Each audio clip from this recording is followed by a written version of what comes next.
Aku yakin jika malam itu aku tidak membuka pintu itu, aku tidak akan berada di sini sekarang. Ini bukan hanya sekedar cerita tentang renovasi masjid yang membawa bencana, bukan sekadar kisah tentang menemukan ukiran salib terbalik yang mengerikan di bawah mihrab. Semua ini bermula dari sebuah niat yang tampaknya sederhana, namun berakhir dengan kutukan yang tak terhindarkan. Kami, warga masjid, hanya ingin memperbaiki tempat ibadah kami.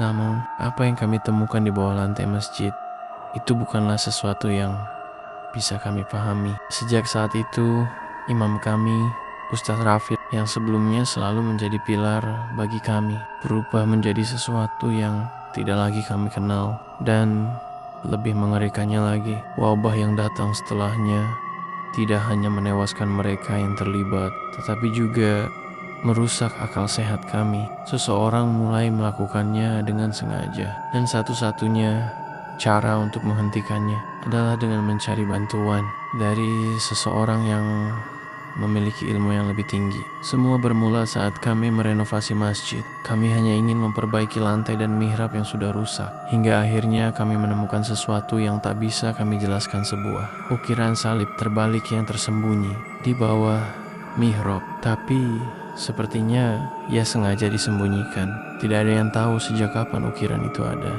Satellite, Ustaz Raffi yang biasanya memimpin sholat dan selalu tampak tenang mulai berubah. Dia mulai mengurung diri di ruangannya dan tidak lagi datang ke masjid. Warga merasa cemas, tetapi kami tak tahu harus berbuat apa. Hingga suatu hari, saya mendengar kabar bahwa beberapa jamaah yang terlibat dalam renovasi mulai jatuh sakit. Mereka yang terjangkit menunjukkan gejala yang sangat aneh: demam tinggi, kulit yang berubah kebiru-biruan, tubuh yang semakin melemah. Pada awalnya kami berpikir ini hanya wabah biasa, namun penyakit ini berbeda. Semua orang yang terjangkit akhirnya meninggal dalam keadaan yang mengerikan. Mereka tergeletak di tempat tidur dengan ekspresi ketakutan yang dalam, seolah melihat sesuatu yang tak bisa kami lihat. Mereka yang meninggal mengeluarkan suara-suara aneh, berbicara dalam bahasa yang tak kami mengerti, sebelum akhirnya tubuh mereka terkulai kaku. Saya mulai merasa ada yang tidak beres. Ada sesuatu yang lebih besar yang sedang mengintai kami, sesuatu yang telah dibangkitkan melalui ukiran salib terbalik itu. Saya mulai menyelidiki lebih jauh dan akhirnya mendengar tentang seorang kiai yang tinggal jauh di desa terpencil yang dikenal memiliki ilmu untuk menghadapi hal-hal gaib. Kiai Agus namanya. Setelah mencari informasi tentang Kiai Agus, saya memutuskan untuk menemuinya. Dengan hati penuh harapan dan ketakutan, saya menempuh perjalanan jauh ke desa terpencil itu. Kiai Agus tinggal di sebuah rumah sederhana di tengah hutan yang sepi di desa bernama Ragasari, sebuah desa yang jarang diketahui orang. Desa ini dikenal sebagai tempat yang penuh dengan misteri, dikelilingi hutan lebat yang tidak pernah dijelajahi. Ragasari memiliki reputasi sebagai tempat yang kerap dikaitkan dengan berbagai cerita gaib dan orang-orang yang memiliki ilmu spiritual yang kuat. Ketika saya menceritakan semua yang terjadi di masjid, Kiai Agus hanya mengangguk pelan. Ahmad, apa yang terjadi di masjid itu bukanlah penyakit biasa. Itu adalah hasil dari sebuah ritual yang dibangkitkan oleh Ustadz Raffi, katanya dengan suara berat penuh kebijaksanaan. Salib terbalik itu adalah simbol yang digunakan dalam ritual gelap untuk memanggil entitas dari alam lain. Ustaz Raffi telah memanggil mereka dalam pencariannya untuk menguasai ilmu yang lebih tinggi, ilmu yang bisa menyembuhkan orang sakit, bahkan menghidupkan orang yang telah mati. Saya terkejut mendengarnya. Apa yang dimaksud dengan ilmu itu, Kiai? Kiai Agus menatap saya dengan mata yang tajam. Ilmu itu bukanlah ilmu yang bisa diterima begitu saja. Ia melibatkan pengorbanan, dan setiap pengorbanan akan membawa kutukan. Ustadz Raffi tidak tahu bahwa untuk menguasai ilmu itu, dia harus membayar dengan nyawa-nyawa orang lain, nyawa mereka yang terjerat dalam ritualnya. Kiai Agus menunjukkan kepada saya tongkat kayu yang telah dibacakan doa-doa suci dari Al-Quran dan doa-doa yang diberikan Allah Subhanahu wa Ta'ala. Tongkat ini, katanya, memiliki kekuatan untuk menangkis segala macam kekuatan jahat. Doa-doa ini adalah perisai anak muda. Hanya dengan doa yang suci dan keteguhan iman, kita bisa mengusir kekuatan itu. Tapi kamu harus siap untuk menghadapi yang terburuk. Dengan peralatan itu, kami kembali ke masjid, siap untuk melawan apapun yang telah menguasai Ustadz Raffi. Setibanya di masjid, suasana langsung terasa berat. Udara di dalam masjid sangat dingin, bahkan terasa seperti ada sesuatu yang mengintai di setiap sudut. Kami melihat Ustadz Raffi berdiri di mihrab seperti biasa, namun matanya kosong dan senyumannya terlihat sangat tidak manusiawi. Di sekitar Ustadz Raffi, beberapa jamaah yang tersisa berdiri mengikuti arah pandangannya. Mereka tampak seperti boneka yang terhipnotis, menyembah salib terbalik dengan khusyuk. Sesuatu yang mengerikan sedang terjadi. Mereka tidak hanya berdiri diam, mereka mulai melakukan sujud bukan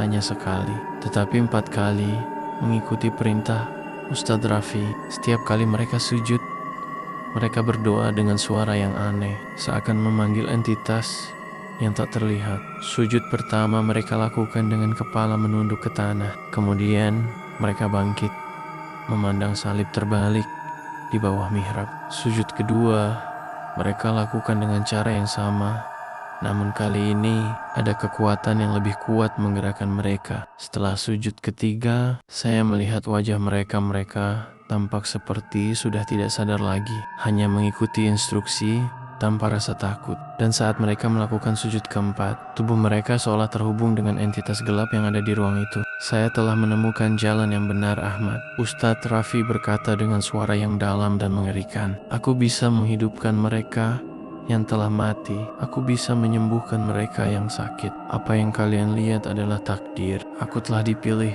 untuk menjadi penghubung antara dunia ini dan dunia lain. Kiai Agus melangkah maju dengan tongkat kayu di tangannya. Ia mulai melantunkan doa-doa suci dari Al-Quran, dan kami melihat cahaya putih mulai mengelilingi tubuhnya. Ustadz Raffi terjatuh ke tanah. Tubuhnya bergetar hebat dan wajahnya menegang. Tetapi pada saat yang sama, kami melihat bayangan gelap muncul di belakangnya, bayangan besar yang tampaknya semakin menguasai tubuh Ustadz Raffi. Iblis itu mulai muncul dengan kekuatan yang lebih besar. Tiba-tiba, kami merasakan suhu yang sangat dingin dan udara yang berat. Kiai Agus melangkah maju, menantang kekuatan itu. Dengan suara yang tegas, ia terus membaca doa-doa suci. Ya Allah, hanya Engkau yang maha segalanya. Lindungilah kami dari semua kejahatan. Namun, saat itulah terjadi sesuatu yang mengejutkan. Ustadz Raffi terjatuh ke tanah dan tubuhnya mengeluarkan cahaya putih yang sangat terang. Dalam cahaya itu, kami melihat tubuhnya bergetar hebat, dan kemudian ia bangkit kembali ke posisinya. Tetapi kini wajahnya tampak tidak lagi manusiawi. Membacakan ayat-ayatnya memanggil perlindungan Allah dari segala yang jahat. Suaranya penuh dengan kekuatan, tetapi juga penuh ketenangan. Bismillahirrahmanirrahim.